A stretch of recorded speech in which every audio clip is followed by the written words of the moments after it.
Older generations of Reddit, who are the I don't use computers people of your time?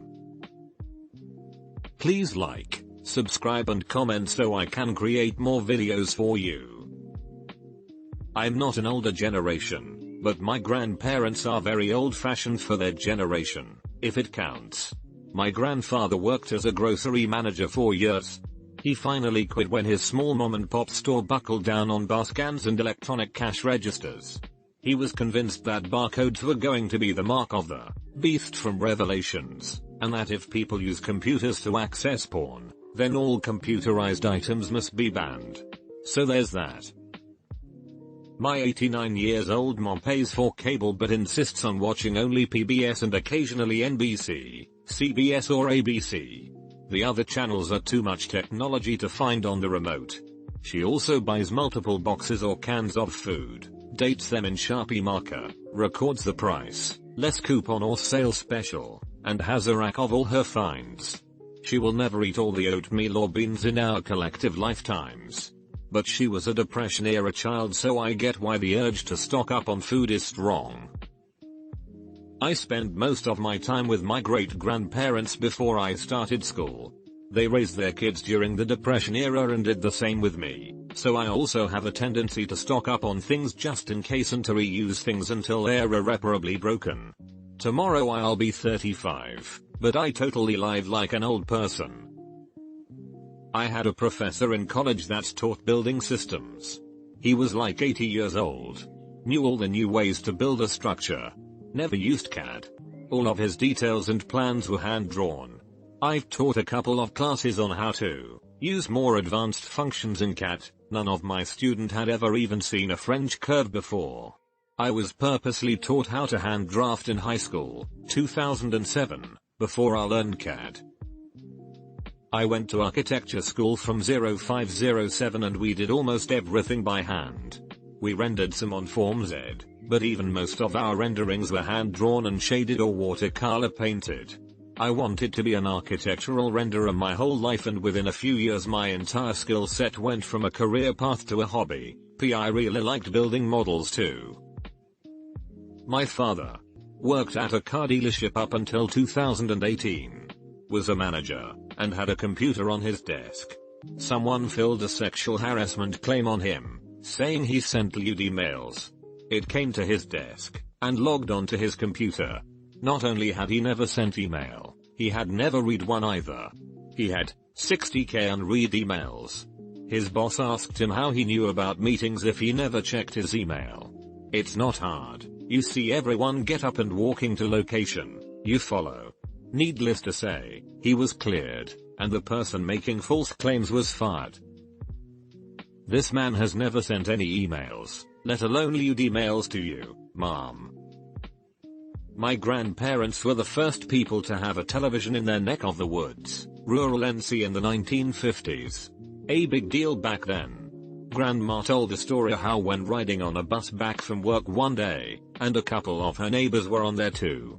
They were talking about how the Blakeburners got one of them fancy TVs, saying how it was an evil thing and would simply bad of them to buy one, and that they, the neighbors, were wise enough never to get one. Of course, they knew my grandmother was on the bus with them, as they said it real loud so she would hear them. Petty jealousy from them made my grandma run off the bus in tears. Story goes that grandpa, a mechanic who was doing well enough they could buy a TV, was so livid that he refused to work on these neighbors' vehicles for decades. He was the only mechanic around for almost 20 miles, which then was an hour drive from anywhere else. Edit 1. Wanting to stay semi-anonymous, Western NC, near Boone. Edit 2. My first silver. Thank you, stranger. My father was stationed in the army at featuring Rooker, Isla in the early 1960s. That was a very rural area. One of his co-workers bought an RCA color TV, so we drove the hour drive to the boonies to see the new wonder. The family with the TV also had a pet raccoon. We all sat down in the living room and they switched on the TV and nothing happened. The dad started cursing and one of the kids went to the cage where the raccoon slept, but otherwise was free to roam around the house, and pulled out 2 handfuls of vacuum tubes. He inserted them in the appropriate sockets inside the TV cabinet, and the TV came on with a fuzzy color picture from one of the 2-3 area stations that had started broadcasting in color. This has obviously happened many times before. The kid barely glanced at the tubes as they were being inserted in their proper sockets, and they were all probably different tubes. He got the right tubes in each socket the very first try. Raccoons are attracted to bling, and the vacuum tubes were glass cylinders about the size of a small salt shaker. They had a shiny mirror coating inside, and apparently the raccoon ripped the back fiberboard coating of the back of the TV in order to get to the tubes. The fiberboard had a myriad of small holes drilled in it for ventilating the tubes because they got hot when they were in use, and the raccoon could see the tubes through the holes. Raccoons are very intelligent and can be very destructive. My grandfather was Mennonite, but had moved to a city and worked in factories as an adult. He even used to watch TV, until John Wayne died. Then he got rid of their set. He said it was evil to watch dead people moving around on the screen as if alive, like watching ghosts. He would constantly tell us that TV was the devil's work. As a kid, I started drawing cartoon characters, like animal characters and stuff. One day he asked to see my drawings, and he was outraged, saying I was drawing the product of bestiality. Said it was evil. All that said, I loved him, and as I got older he and I got really close. He was a God-fearing man, but he was also a very humble, peaceful, and funny guy. He taught me woodworking, gardening, and the joy of just sitting quietly in nature. My dad tells me of growing up in a quite isolated, rural town. His parents were rebuilding their house, and added a bathroom with plumbing indoors, so that they would no longer have to use an outhouse.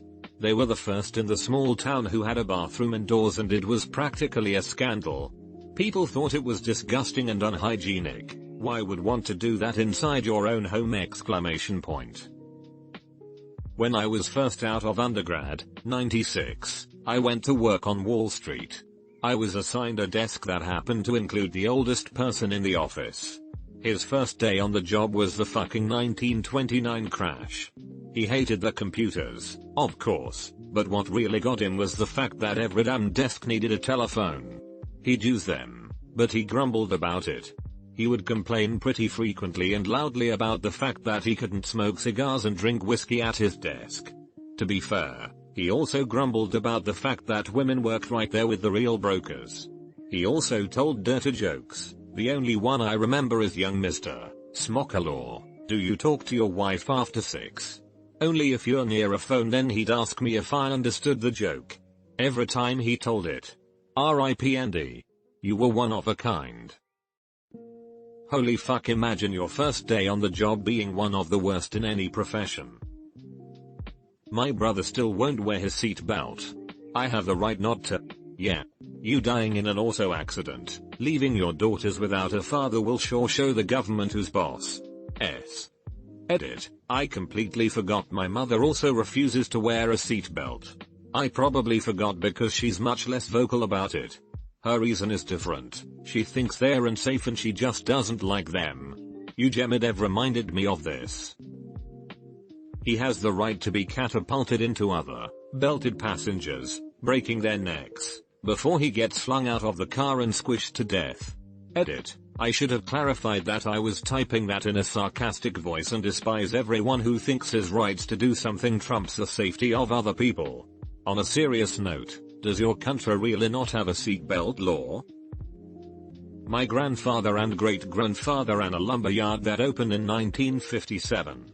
When calculating lumber needed to frame a structure, you usually calculate board feet, which is the volume of the board, as opposed to linear feet, which purely the length of the board. Well, it's not any easy calculation, but my great-grandfather could do it in his head.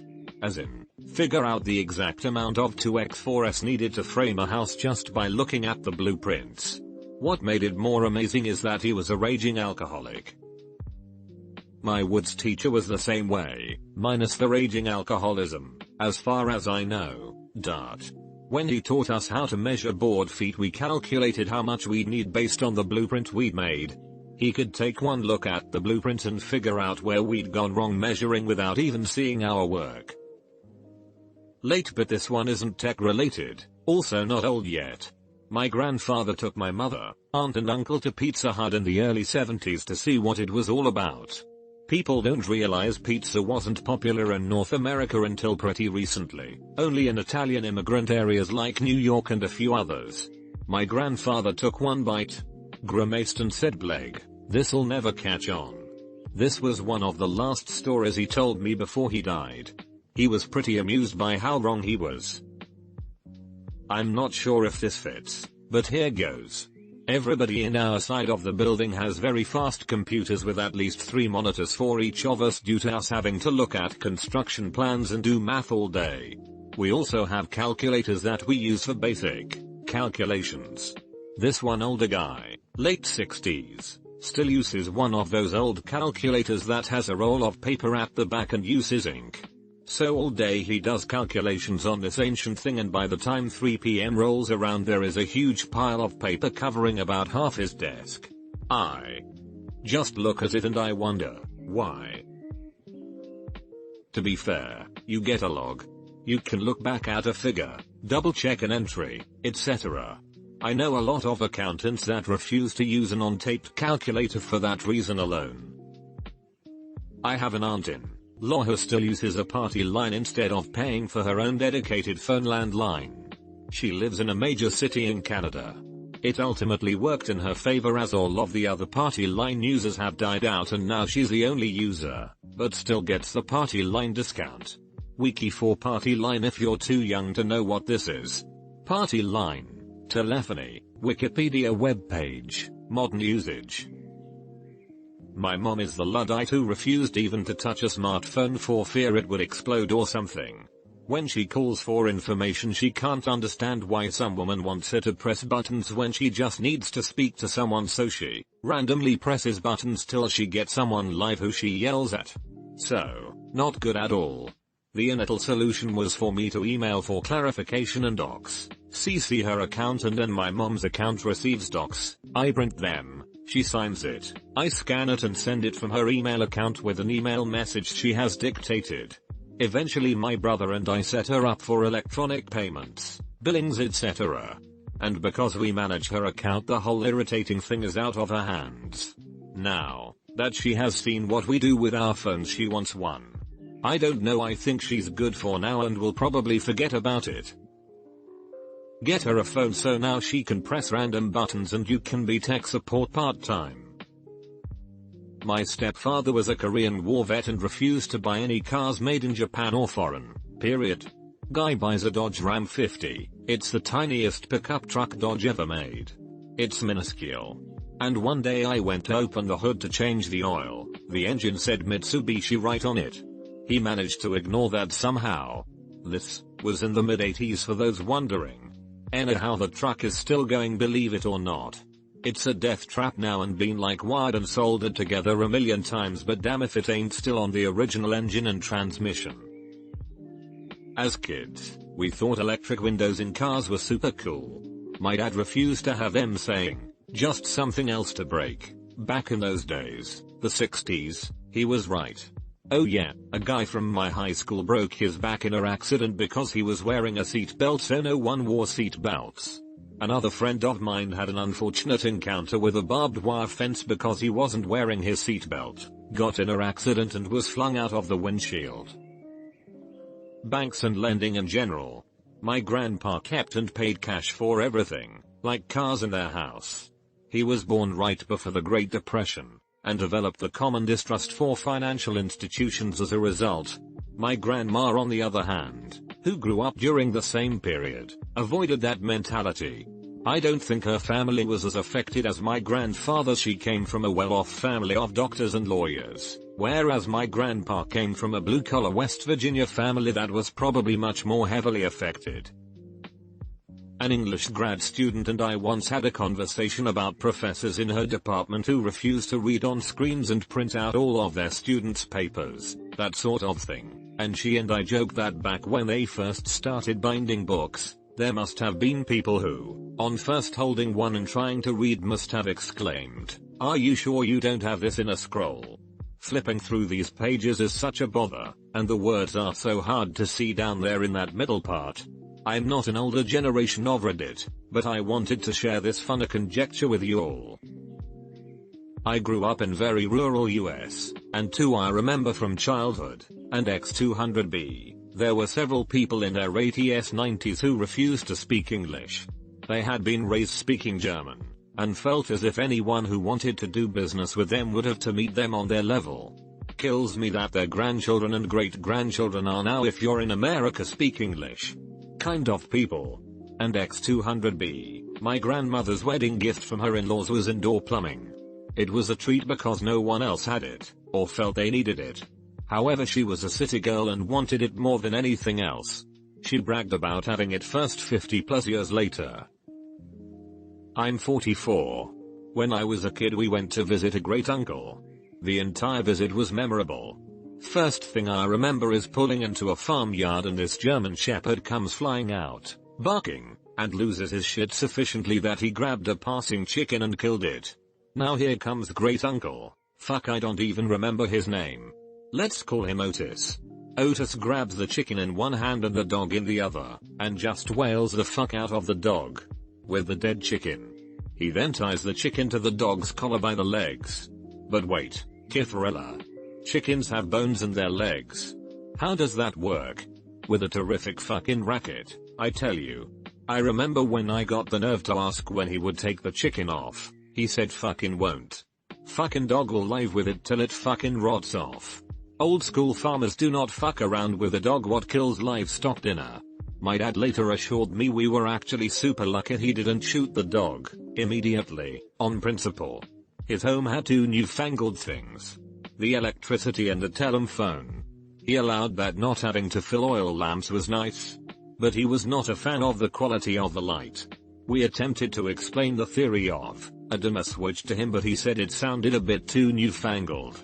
And he was still hand pumping his water every day. We did tell him he could get an electric pump and he basically just narrowed his eyes and said, "Really? Fuck off." He figured the telephone was utterly useless. If I wanna talk to you, I'll come fucking see you. He was in his 90s. I swear if we had told him he could use an electric heater and not have to chop and stack cords of wood every year. Gen X weighing in. If you've ever met anyone smugly saying, "I don't use computers," set the Wayback Machine to the 1980s and imagine what it was like for those of us watching people smugly saying, "I don't watch television." In the 1980s and early 1990s, it was nearly impossible to overstate the importance of television as an instrument of mass media. The more limited selection and lack of an aftermarket meant that millions of people were having the same experience at the exact same time. The world came to a halt when MASH aired its 2-hour finale, with 121 million people tuning in to watch. I mean, Game of Thrones is a good series, but do you really think it, or any other TV show, is ever going to pull those numbers again? The TV movie The Day After brought the world to a halt again later the same year, triggering a policy shift on nuclear engagement in the Reagan administration. Breaking Bad was good, but it didn't budge the numbers on drug policy or healthcare. To those of us raised on television, saying I don't watch television was like saying I'm deliberately cutting myself off from a major aspect of the human experience in the Western world.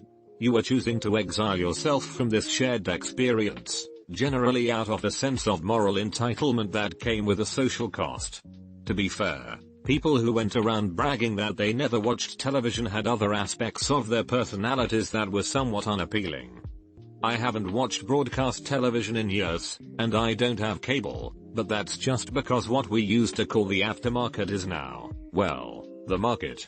If 40-year-old me told that to 20-year-old me, I think 20-year-old me would have been shocked. Everything's downloads and DVDs now and we watch what we want, when we want.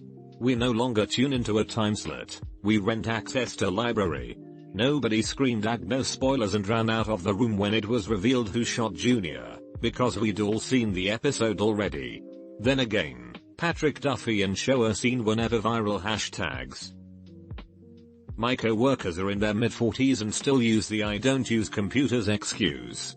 Drives me insane. Some people took classes but for the most part no one taught us how to use computers, we just sort of figured it out. Why can't you do the same? Also, if you are in your 40s, that means the internet started becoming mainstream when you were in your teens or 20s.